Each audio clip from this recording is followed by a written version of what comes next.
اگر رمضان میں شیطان قید ہے پھر انسان گناہ کیوں کرتا ہے؟ ماہ رمضان المبارک کی جب آمد ہوتی ہے تو تمام علماء کرام کی زبانوں پر ایک مشہور حدیث گردش کرنے لگتی ہے کہ رمضان کی پہلی شب شیاطین اور سرکش جنات قید کر دیے جاتے ہیں اور دوزخ کے دروازے بند کر دیے جاتے ہیں اور کوئی دروازہ کھولا نہیں جاتا، اور جنت کے دروازے کھول دیے جاتے ہیں اور کوئی دروازہ بند نہیں کیا جاتا، اور ایک منادی ندا دیتا ہے کہ اے خیر کے متلاشیوں آگے بڑھو اور شر کے طلبگاروں پیچھے ہٹو، اور اللہ تعالیٰ کئی لوگوں کو جہنم سے آزاد فرماتے ہیں اور یہ ہر رات ہوتا ہے۔ یہ حدیث ہم نے کئی دفعہ سنی اور کتابوں میں بھی پڑھی ہے، لیکن اس کے صحیح اور درست مفہوم تک شاید ہم ابھی تک رسائی حاصل نہیں کر سکے۔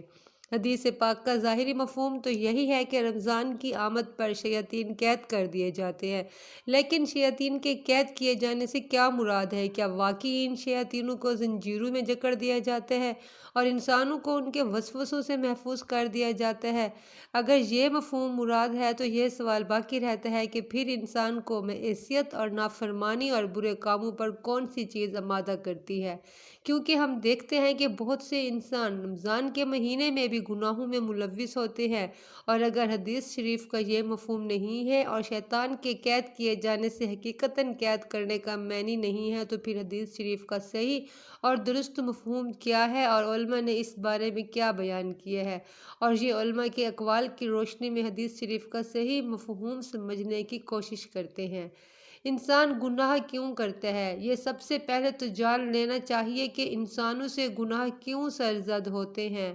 کون سی چیز گناہوں پر اکساتی ہے؟ انسانوں کو گناہ کی دعوت دینے والی دو چیزیں ہیں۔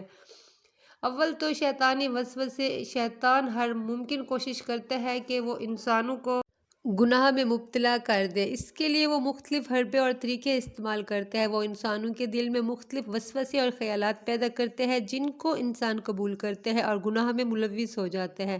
اور دوسری چیز خود انسان کا نفس ہے، جسے قرآن کریم نفس امارہ سے تعبیر کیا گئی ہے۔ یہ انسانوں کا سب سے بڑا دشمن ہے کیونکہ یہ خود انسان کی ذات میں داخل ہے۔ کسی بھی پل انسان کو اس سے آزادی نہیں ہے۔ یہ انسانوں کو گناہوں اور دنیاوی لذتوں کی جانب راغب کرتا ہے۔ اس کو قابو کرنے کے لیے بہت ہی زیادہ محنت اور ریاضت کی ضرورت پڑتی ہے۔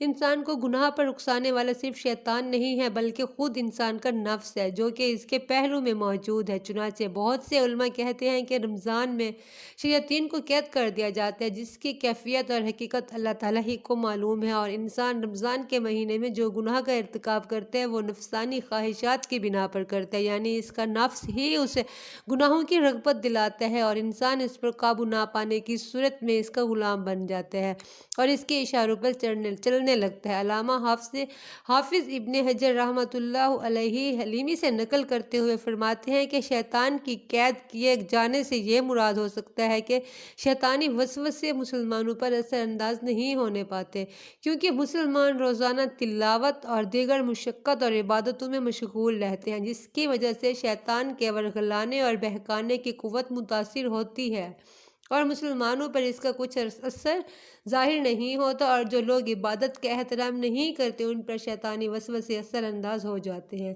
اور وہ گناہوں میں مبتلا ہو جاتے ہیں۔ بعض علماء یہ فرماتے ہیں کہ تمام شیطانوں کو قید نہیں کیا جاتا بلکہ سرکش شیاطین کو قید کیا جاتا ہے، یعنی عام شیطان قید نہیں ہوتے ہیں۔ وہ بددستور انسانوں کو ورغلانے اور بہکانے کا کام جاری رکھتے ہیں اور انہی کے وسوسوں کے دام پر پھنس کر بہت سے لوگ رمضان میں گناہ کے مرتکب ہوتے ہیں۔ بعض علماء کہتے ہیں کہ شیاطین 11 مہینے انسانوں پر اپنا اثر ڈالتا رہتا ہے اور یہ اثر انسانوں کے اندر اس قدر بھر جاتا ہے اور مضبوط ہو جاتا ہے کہ شیطان 1 ماہ قید بھی رہے تو اس کے ڈالے ہوئے اثر کے نتیجے میں انسان گناہوں میں مبتلا ہی رہتا ہے۔ رمضان المبارک کو بہتر طریقے سے گزارنے کے لیے جتنا آپ اللہ تعالیٰ کی عبادت کریں گے اتنے ہی شیطانی وسوسے آپ سے دور بھاگیں۔ بلکہ رمضان کے علاوہ بھی جب اللہ تعالیٰ کی عبادت کرتے ہیں، قرآن پاک کی تلاوت کرتے ہیں تو شیطان آپ کے قریب نہیں آنے پاتا۔ شیطان کن لوگوں کے قریب آتا ہے؟ شیطانی ہتھ کنڈے کن لوگوں پر زیادہ اثر کرتے ہیں وہی لوگ جو اللہ تعالیٰ کی عبادت نہیں کرتے، ذکر نہیں کرتے، نماز نہیں پڑھتے، قرآن پاک کی تلاوت نہیں کرتے۔ جب انسان اللہ پاک سے دور ہو جاتا ہے، رسول اللہ صلی اللہ علیہ وآلہ وسلم کے بتائے ہوئے طریقے سے دور ہو جاتا ہے، آپ کی سنت پر عمل نہیں کرتا، تو ظاہری سی بات ہے کہ وہ شیطان کے ہاتھ چڑھ جاتا ہے، وہ شیطان کا سب سے آسان ہدف بن جاتا ہے۔ اس لیے جب تک انسان اللہ تعالیٰ کی عبادت کرتے رہتا ہے، اللہ تعالیٰ کا ذکر کرتا رہتا ہے، نماز پڑھتا رہتا ہے، شیطانی وسوسے اس پر اثر انداز نہیں ہو سکتے، شیاطین اس سے دور بھاگتے ہیں۔ کافی حدیثوں میں ہم نے پڑھا ہے کہ جب ہم اللہ تعالیٰ کی عبادت کرتے ہیں، جب ہم ذکر و اذکار کرتے ہیں تو شیطان ہم سے دور بھاگتا ہے۔ ماہ رمضان برکتوں والا مہینہ ہے، اور اس ماہ کی عظمت کا اندازہ اس بات سے لگایا جا سکتا ہے کہ قرآن مقدس کا نزول اسی مہینے میں ہوا۔ رمضان کا پہلا عشرہ رحمت، دوسرا عشرہ مغفرت اور تیسرا عشرہ جہنم کی آگ سے نجات کا ہے۔ رمضان کا چاند نظر آتا ہے تو رسول پاک صلی اللہ علیہ وآلہ وسلم فرماتے ہیں، یہ چاند مخیر اوپر کرتا ہے، مطلب خیر اوپر کرنے والا ہے، یہ چاند خیر و برکت کا ہے۔ اس میں اس ذات پر ایمان رکھتا ہوں جس نے تجھے پیدا کیا۔ اللہ پاک ہم سب کو سمجھنے اور رمضان المبارک کو صحیح طریقے سے گزارنے کی توفیق عطا فرمائے، آمین۔